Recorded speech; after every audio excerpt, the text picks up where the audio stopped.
আজকে এনসিপি জামাতকে বলতে চাই, আওয়ামী লীগের বিরুদ্ধে ভূমিকা রাখলে সর্বোচ্চ বিএনপি রেখেছে, পার্লামেন্ট থেকে রাজপথ পর্যন্ত। আজকে বিএনপিকে উচ্ছেদ করে ভারতে পাঠাবেন, এই সমস্ত স্লোগান দিলে নিজেদের কবর নিজেরা রচনা করবে। ডক্টর ইউনূসকে বলতে চাই, আপনাদের 11 মাসে এই একটা সন্তান রাজনৈতিক দলের আপনারা জন্ম দিয়েছেন, লাগামটা টেনে ধরেন, নিয়ন্ত্রণ করার চেষ্টা করেন।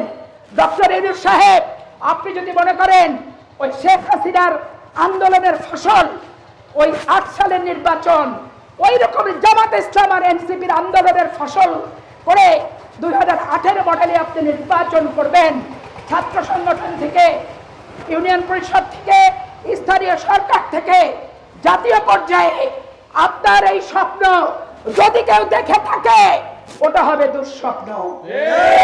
দুঃস্বপ্ন দিয়ে জনগণের প্রত্যাশা আঘাত হানবেন না। নিজেদের ব্যক্তিগত অভিরুচি দিয়ে এইভাবে প্রশাসনের সমস্ত নিয়োগপ্রাপ্ত লোকদের জামাতে ইসলামের সিন্ডিকেট মাফিক দিয়ে বাংলাদেশের মানুষের বিপক্ষে অবস্থান নিলে এই মানুষ তাদের মন যেভাবে গর্জে উঠবে সেটা নিয়ন্ত্রণ করতে পারবেন না।